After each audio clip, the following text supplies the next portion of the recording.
With ICC out in Wrath of the Lich King, and it's basically on borrowed time now, it's time to start looking forward and using some of the knowledge we've got to actually start preparing our characters ready for what's next. And what's next is, more than likely, going to be Cataclysm. When it comes to professions, there's two ways you're going to approach what professions you take. It's either to min-max your character and get the most damage or the most healing or the most tankiness out as possible, or you're going to use your professions as a primary way of making gold. We're going to cover these professions in two parts. This is going to be the first part where we're talking about how to min-max your character and basically what all the bonuses to character or player power are from professions. And the second part that will come probably next week now will be talking about how to make gold with them and all the extra little bits that have been added to all of these professions. So if that's going to interest you, be sure to subscribe so you don't miss it. And while you're down there subscribing, you might as well hit like as well. First of all of these professions are fairly close in gain now. We know there's some that are going to be favoured more than others, as we've seen in Wrath of the Lich King, where every man and their dog are engineering. And do I think that's going to change? No, not really. I still think the vast majority of people are going to be engineering, and when we get to engineering, I think it will be quite obvious why. But starting firstly with alchemy, what do you get from alchemy? You're going to get mixology, where you receive an increased effect and duration when you drink any elixir or flask that you're able to make. So this means if you've got mixology and you use an agility flask, for example, you're going to get double the duration. So that flask is going to last 2 hours for you instead of 1. Not only that, the extra enhancement that you're going to get from it is going to be a total of 80 of that chosen stat. So if you're using a strength flask, you'll get 80 extra strength, or 80 extra agility, or 80 extra intellect, depending on what flask you use. The thing is, you're not always going to get that bonus, are you? Because you're thinking, well, sometimes I run around without a flask on, so I'm losing that bonus straight away by not using a flask.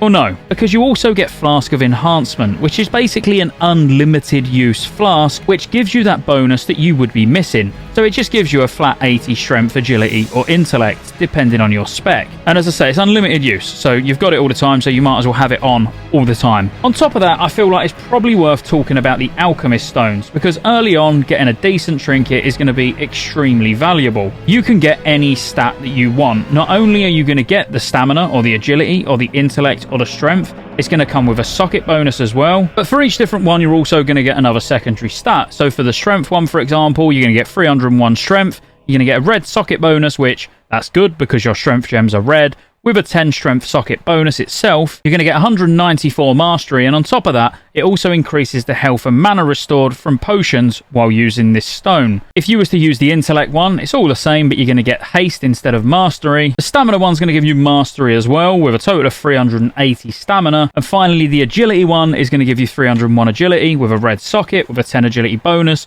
and critical strike rating instead. Now, alchemy, honestly, is actually super strong. You're getting the same sort of benefit as most of the others anyway. You're getting 80. You know, you'll notice that 80 is going to be a bit of a theme as we go on. But getting that early trinket is really strong. I'm not saying it's really a profession you'd want to keep all the way through, but I personally plan on going alchemy for launch. Next up, blacksmithing is quite a boring one, so we don't need to talk about it too much, mainly because it hasn't changed. You're going to get socket bracer and socket gloves. Yes, there's going to be some other little bits and bobs that you'll be able to make along the way, but that's going to be covered more in the gold making aspect video. On the basis, the blue gems, as in the rare quality gems, give 40 strength, 40 agility, 40 intellect, or 60 stamina. Once you put gems in both of these, you're going to get 80 of a DPS stat or 120 stamina. Again, enchanting's not going to take too long to cover at all because that is also exactly the same. You're going to get your ring enchant where you're going to get 40 agility, and obviously you can put this on both rings. Same applies for intellect, same applies for strength, and the stamina ring enchant is going to give you 60, so again 120 in total of stamina or 80 in total of everything else. Engineering, of course, is where it gets quite interesting because much like alchemy, you're going to get a super strong item early on, being the engineering head.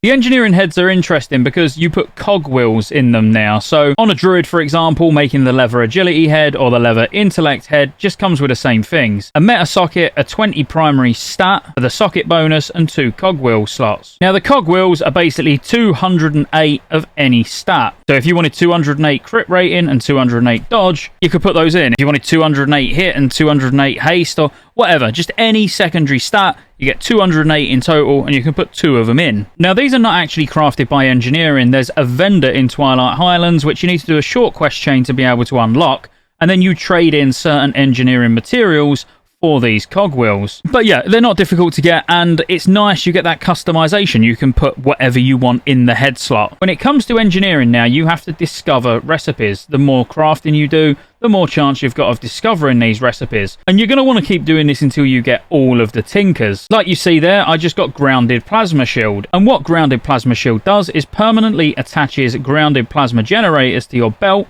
allowing you to activate a powerful shield that absorbs 18,000 damage. And you can use it once every 5 minutes. So actually having an engineering tinker, which you can almost use as a small personal cooldown, is pretty awesome. The problem is, sometimes it can go wrong and misfire, which no one likes to see. It's the same way you can still use nitro boosts, whereas nitro boost in Wrath obviously goes on your boots, now it goes on your belt, and it does actually have a worryingly high failure chance. So if you're progressing, it's a dangerous choice. If you're a tank and you're engineering, you can get quick flip deflection plates, where it's an on-use ability again that increases your armor by 1500 for 12 seconds. But then obviously DPS get the Synapse Springs, which is similar to the ones that we've got in Wrath at the moment where they increase haste. Instead, they now increase your primary statistic by 480, which is a lot, and this is for 10 seconds. So being able to use these and get 480 agility on a 1 minute cooldown is absolutely huge, especially when you compare it to something like a 378 eye level trinket where its usability is agility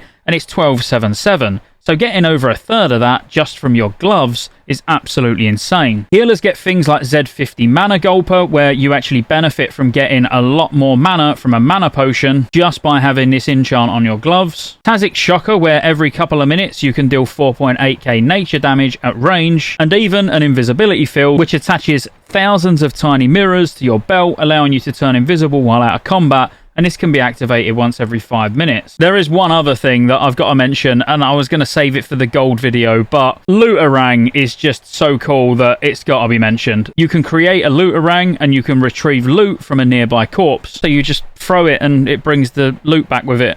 That's pretty cool. So whilst there's no fixed 80 of a primary stat increase, you get a lot of little cool things and personal cooldowns and stuff that we're sort of used to from engineering, and you can see that it's pretty powerful. Herbalism's lifeblood has changed. It's not just a personal heal now. It actually gives you 480 haste for 20 seconds on a 2 minute cooldown.